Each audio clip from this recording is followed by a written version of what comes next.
Et si ce que tu appelles amour était en réalité de la manipulation? Pas les grands drames. Pas les claques ni les cris. Mais ces petites phrases qui te font douter de toi-même, tu es trop sensible. Tu dramatises toujours.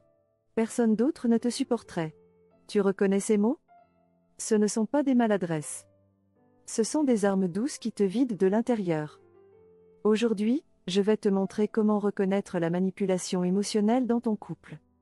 Pas pour te faire fuir, mais pour te redonner le pouvoir de choisir en connaissance de cause. Il y a 5 ans, j'ai cru que j'étais folle. Mon compagnon disait une chose le lendemain, il jurait ne jamais l'avoir dite. Je ressentais de la colère, il me disait tu es hystérique. Je posais une limite, il pleurait tu ne m'aimes plus. Je me suis mise à noter chaque conversation. Pas par méfiance. Parce que je ne me faisais plus confiance. Un soir, j'ai relu mes notes. Et j'ai vu le schéma. Chaque fois que j'exprimais un besoin, il le transformait en attaque contre moi. Ce n'était pas de l'amour. C'était du contrôle déguisé en vulnérabilité. Et cette prise de conscience m'a sauvée. Partie 1, les 4 formes de manipulation émotionnelle, avec exemple réel. Forme 1, la minimisation de tes émotions, ce n'est pas si grave. Tu exagères comme d'habitude. D'autres ont plus mal que toi. Ce que ça fait en toi, tu apprends à te taire. Ta colère devient honte. Ta tristesse devient faiblesse. Cas réel, Sarah disait à son mari, « Je suis triste que tu aies oublié notre anniversaire. » Il répondait, « Oh là là, encore tes crises pour rien. » Après 6 mois, Sarah ne partageait plus rien. Elle pleurait seule dans la salle de bain. Pas parce qu'il avait oublié l'anniversaire, mais parce qu'elle avait perdu le droit de ressentir.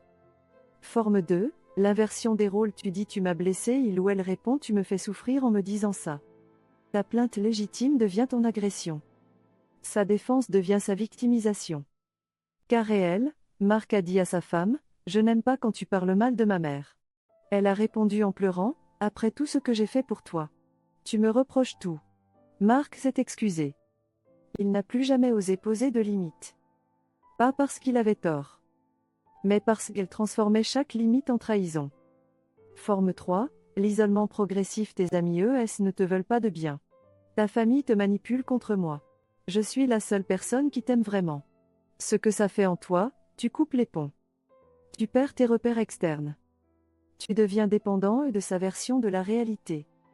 Cas réel, Léa a progressivement arrêté de voir ses amis Son compagnon disait, ils te mettent des idées en tête.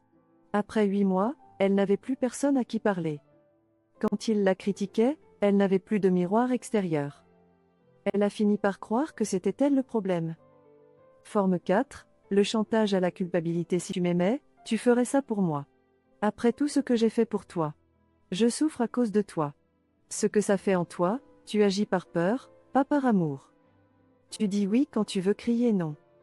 Tu te sacrifies pour apaiser sa douleur.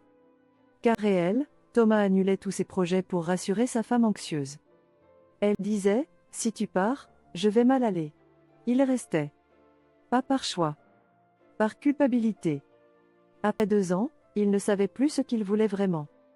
Partie 2, le test de la réalité, exercice concret, prends ton téléphone. Ouvre les notes. Écris cette phrase, aujourd'hui, j'ai ressenti -bas quand -bas. Exemple, aujourd'hui, j'ai ressenti de la colère quand il a annulé notre dîner sans prévenir. Maintenant, demande-toi. 1. Est-ce que cette émotion est légitime? Oui ou non. 2. Comment il ou elle a réagi quand je l'ai exprimé? Valider, minimiser, inverser. 3. Est-ce que je me sens entendu après cet échange? Oui, non. Fais cet exercice pendant 7 jours. Ne juge pas tes réponses. Observe-les. Résultat attendu, si plus de 70% des émotions sont minimisées, inversées, tu vis de la manipulation. Si plus de 70% des émotions sont validées, tu vis une relation imparfaite mais saine. Ce test ne juge pas ton partenaire. Il te reconnecte à ta propre réalité. Partie 3, 3 phrases pour se protéger sans exploser. Phrase 1, quand il ou elle minimise, je ressens ce que je ressens. Ce n'est pas une exagération. C'est ma réalité. Phrase 2, quand il ou elle inverse les rôles, je parle de mon ressenti. Pas de ta personne. Restons sur le sujet. Phrase 3, quand il ou elle utilise la culpabilité, Je t'aime.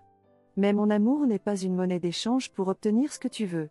Utilise ces phrases calmement. Sans colère. Sans accusation. Si il ou elle continue à manipuler après ces phrases, ce n'est pas ton échec. C'est son choix. Partie 4. Quand partir sans culpabilité signe qu'il est temps de partir, tu notes tes conversations pour te prouver que tu n'es pas folle, tu pleures plus souvent qu'avant dans la relation, tu as peur de poser une limite simple, je ne veux pas parler maintenant, tes amis te disent-ils ou elles te changent depuis plus de 6 mois, si tu reconnais 3 signes ou plus, partir n'est pas un échec. C'est un acte de survie. Et tu mérites de survivre. Conclusion, l'amour ne te fait pas douter de ta réalité, un amour sain, valide tes émotions même quand il ne les comprend pas, respecte tes limites même quand il les trouve difficiles, te laisse exister sans te plier à sa version du monde et la manipulation, transforme tes besoins en attaque, tes émotions en faiblesse, ta voix en bruit parasite. Aujourd'hui, 1. Fais le test de la réalité pendant 7 jours, une note par jour. 2. Choisis une phrase de la partie 3 à utiliser cette semaine. 3. Respire quand tu sens monter le doute sur toi-même, et si cette vidéo t'a aidé, abonne-toi. Chaque abonné compte, partage à une personne qui doute de sa propre réalité, prends soin de toi. Tu n'es pas folle. Tu es manipulée. Et ça, on peut le reconnaître. Puis s'en libérer. Zone Psy Relation.